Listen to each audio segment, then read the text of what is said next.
इससे पहले कि दोनों वीडियोस में हम वार्न करते आए कि जंग की सूरत हाल दहाने पर है और जो भी ये ड्रम्स बीट कर रहा है कि बहुत ही अच्छा होगा अगर एक दूसरे के ममालिक में घुस के सिविलियंस का कत्लेआम कर दिया जाए, तो वो जो मैडनेस के ब्रिंक पर थी दो कौमें जहाँ दुनिया की 25% आबादी बसती है, उसका एक एक्सप्रेशन हमने हिंदुस्तान के अग्रेशन की फॉर्म में कल रात को देखा। रात का 1 बजने में तकरीबन 15 से 20 मिनट थे जब मुझे दो जगहों से मैसेज आता है, एक मुजफ्फराबाद के करीब से और इसके अलावा एक मुरीद के से, ठीक है। और बताया जाता है कि यहाँ पर धमाकों की आवाज़ें आ रही हैं। उस वक्त तक किसी व्हाट्सएप ग्रुप के अंदर, टीवी के ऊपर, सोशल मीडिया पे कुछ भी नहीं था और मैंने कंफर्म करने की कोशिश की, जिसके 5 मिनट बाद ये चीज़ कंफर्म हुई कि हिंदुस्तान ने इन्वेड कर दिया। अब इनिशियल इंप्रेशन तो ये था कि शायद एयरक्राफ्ट्स यहाँ पर आ गए हैं, एयर स्पेस को वायलेट कर दिया, इंटरनेशनल बॉर्डर को ब्रीच कर दिया, लेकिन ग्रेजुअली डेवलपिंग स्टोरी थोड़ा सॉलिडिफाई होती है और पता चलता है कि मिसाइल्स थे बेसिकली जो कि पाकिस्तान में 6 डिफरेंट लोकेशंस को टारगेट कर रहे थे। 24 इम्पैक्ट्स होते हैं, DGISPR की तरफ से ये कंफर्म होता है। 26 लोगों की जान जाती है। This is strangely the exact same number of casualties that took place in Pahalgam a few weeks ago, ठीक है।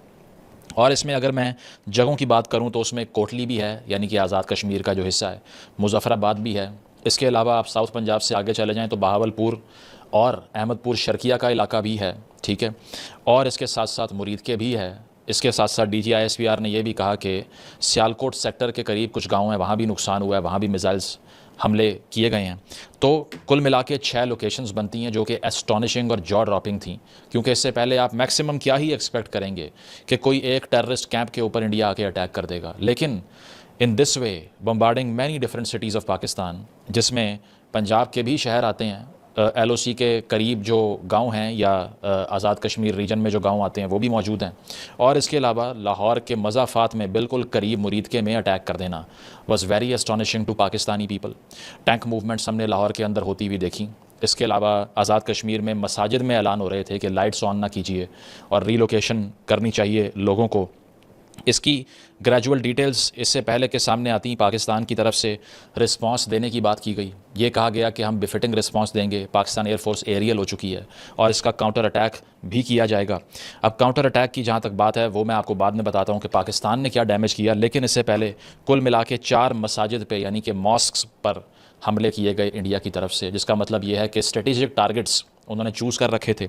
जिसमें अगर मैं बात करूँ मुरीद की तो उमलकुरा मस्जिद यहाँ पर अटैक किया, बिलाल मस्जिद मुजफ्फराबाद में, अब्बास मस्जिद कोटली में यहाँ पर अटैक हुए। और इसके अलावा बहावलपुर के करीब जो मौलाना मसूद अज़हर साहब से एसोसिएटेड मदरसा है, गालिबन मस्जिद है, उसको अटैक किया गया, जिसके हवाले से BBC ये क्लेम करता है। अब मैं कोई लोकल पाकिस्तानी प्रेस का रेफरेंस इसलिए नहीं दूंगा कि फिर कमेंट्स यही आएंगे प्रोपेगेंडा मशीनरी है, प्रोपेगेंडा मशीनरी है, ठीक है। अगर मैं दूंगा भी तो पाकिस्तान के जो डैमेजेस हैं उन पर पाकिस्तान मीडिया क्या कहता है और इंडिया के डैमेजेस पर इंडियन मीडिया क्या कहता है ये दूंगा, ठीक है। तो BBC कहता है कि इन लोकेशंस पर अटैक होता है, ठीक है। और इसके साथ साथ ये है कि मौलाना मसूद अज़हर, जो कि आपको याद है एक प्लेन हाई जैकिंग भी उनको छुड़ाने के लिए की गई थी एक दौर में, उसकी एक लंबी तारीख है, उसमें जाना फिल वक्त मकसूद नहीं है। क्लेम ये किया गया कि वो तो सर्वाइव किए obviously, which is very very anticipated कि ऐसा तो नहीं हो सकता कि वो इन लोकेशंस पे बैठे होते या हाफिज़ सईद इन लोकेशंस पर बैठा होता। अगर इंडिया की तरफ से अटैक एंटिसिपेटेड था तो उनको अपने इन हाइड आउट्स में रहने तो नहीं दिया जा सकता था ना, जहाँ पर इंडिया ईजीली आके उनको उड़ा देगा, ठीक है। तो उनकी रिलोकेशन तो हो चुकी थी, लेकिन उनकी फैमिली के 10 लोगों की कैजुअल्टी, जिसमें वो ये क्लेम करते हैं कि बच्चे औरतें शामिल थे, और साथ साथ उनके 4 साथियों की कैजुअल्टी हुई, सही है। और इसके अलावा जो डेथ्स रिपोर्ट हुई पाकिस्तान की तरफ से डिटेल सामने आती है, बहावलपुर में अपार्ट फ्रॉम मैन 7 वुमेन, 2-3 साल की बच्चियाँ, ठीक है। इसके अलावा कोटली में 16 साल की एक लड़की, और इसके अलावा बाकी तमाम मर्द हजरात थे, ठीक है। सिक्योरिटी फोर्सेस के 1 से 2 कैजुअल्टीज़ रिपोर्ट होती हैं। एक बच्चा भी था जिसकी तस्वीरें सोशल मीडिया पे गर्दिश कर रही हैं। तो ये अगर आप ये कहें कि बिल्कुल सिविलियन लॉस नहीं हुआ, बिल्कुल इनोसेंट लोगों की जानें नहीं गई, absolutely wrong, I don't agree with that, ठीक है। और ये कोलैटरल डैमेज है, इसको आप जो भी कहें, लेकिन सिविलियन कैजुअल्टीज़ होती हैं इस तरह से। और इसके बाद में अगर हम पाकिस्तान के रिस्पांस की बात करें तो सबसे पहले जो ख़दशा ज़ाहिर किया गया वो यही था कि शायद इंडियन एयरक्राफ्ट्स पाकिस्तान की एयर स्पेस में घुस आए हैं, लेकिन ऐसा नहीं हुआ। और फिर पाकिस्तान की तरफ से ये एंटिसिपेशन जो लोग कर रहे थे कि ये इंडिया की एयर स्पेस में चले जाएंगे, वैसा भी नहीं हुआ, ठीक है। लेकिन अपनी नौयत की एक बहुत ही यूनिक और एक बहुत ही रीसेंट हिस्ट्री में अनप्रेसिडेंटेड किस्म की डॉग फाइट ही मैं कहूँगा वो हुई है कल रात। मैंने अपने मल्टीपल सोर्सेज से भी इसको कंफर्म किया ठीक है, मैंने पाकिस्तान एयरफोर्स से एसोसिएटेड लोग जो रिटायर्ड हैं और एक दो ऑफिशियल से बातचीत की, क्योंकि मैं टीवी के ऊपर शो करने जा रहा था जहां मैंने कोट करना था इसको। मुझे ये बताया गया है, जिसको कंफर्म करने के लिए मैंने इंडिपेंडेंट सोर्सेज भी कंसल्ट किए, जिसमें मैं 4 सोर्सेज का इस्तेमाल करूंगा, इससे पहले कि आप सारे मेरे पे हमलावर हो जाएं कि तुम पाकिस्तानी स्टेट का माउथ पीस बन चुके हो, या तुम प्रोपेगेंडा फैला रहे हो, या जिंगोइज़म फैला रहे हो। तो सबसे पहले तो मैं आपको बताऊंगा, शशांक जोशी जो कि डिफेंस एडिटर हैं दी इकोनॉमिस्ट के, उन्होंने कहा कि 3 भारतीय तैयारे गिरा दिए गए हैं, which would be a massive loss to Indian air force. ये कौन कह रहा है? दी इकोनॉमिस्ट का डिफेंस एडिटर, ठीक है, जो कि एक इंटरनेशनल पेपर है। न्यूयॉर्क टाइम्स कोट करता है इंडियन ऑफिशियल्स को कि 3 भारतीय तैयारे गिरा दिए गए हैं। New York times number 2। Number 3 Reuters, वो कहता है कि लोकल गवर्नमेंट के सोर्सेज ये क्लेम करते हैं, यानी कि इंडियन टेरिटरी के अंदर मौजूद local government on the Indian side of Kashmir ये क्लेम करती है कि 3 तैयारे गिरा दिए गए हैं, ठीक है।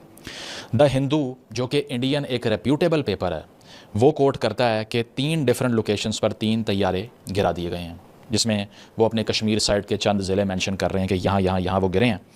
इसके अलावा बीबीसी क्या रिपोर्ट करता है? बीबीसी ये रिपोर्ट करता है कि रामबन यानी कि जम्मू में एक तैयारा गिरता है, भटिंडा में एक तैयारा गिरता है, और बीबीसी की जो रिपोर्टिंग है, जो बीबीसी उर्दू पर भी आपको मिल सकती है, जो कि एक एब्सोल्युटली इंडिपेंडेंट प्लेटफॉर्म है, जिसको अक्सर एंटी पाकिस्तानी कह रहे होते हैं बैठ के, वो ये क्लेम करता है 3 तैयारे कंफर्म किल्स गिर गए।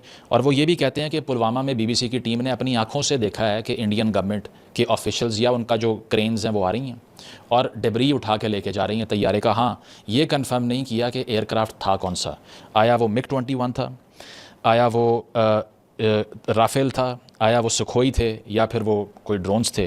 तो जनाब, मैंने आपको कितने सोर्सेज दिए? नंबर 1 दी इकोनॉमिस्ट का defence editor, number 2 New York times, number 3 Reuters, number 4 the Hindu, number 5 BBC.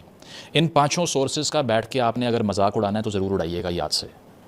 उसकी वजह यह है कि अगर आपके दिमाग में ये चीज़ भर दी गई है कि हम तो सुपीरियर हैं और हम तो किसी उस माउथ पीस की बात ही नहीं मानेंगे जो कि हमारी गवर्नमेंट से नहीं आ रहा। अब एंड पर मैं आऊँगा अपनी हुकूमत के नैरेटिव पे। तो एंड पर अगर मैं आपको कोट करूँ तो पाकिस्तान ये क्लेम करता है कि हमने कुल मिला के 6 तैयारे इंडिया के गिराए हैं। We have down 5 jets of the Indian air force, ठीक है, जिसमें भटिंडा, जम्मू, अखनूर, श्रीनगर और 2 अवंतीपुर में गिराए हैं, जिसमें 3 राफेल्स हैं जो कि बड़ी एक्सपेंसिव डील फ्रांस से की गई, वो क्लेम किया जा रहा है। एक मिग-29 है, एक सुखोई है और एक हेरोन ड्रोन है जो कि अनमैन्ड था। ये पाकिस्तान का नैरेटिव है। इस पे आप बिलीव करें ना करें वो आपकी मर्जी है, because they are a party to the offence. लेकिन जो बाकी सोर्सेज मैंने आपको दिए, इस पे आपने जितनी गालियां देनी है आप दे सकते हैं, नो इशूज़ व्हाटसोएवर। प्रोपेगेंडिस्ट कहना है वो भी कह सकते हैं, नो इशूज़ व्हाटसोएवर। जिस वक्त ये सारा कुछ हो रहा था, सेंसिटिविटी आप देखिए, 57 इंटरनेशनल फ़्लाइट्स पाकिस्तान की एयर स्पेस में एयरबॉर्न थी।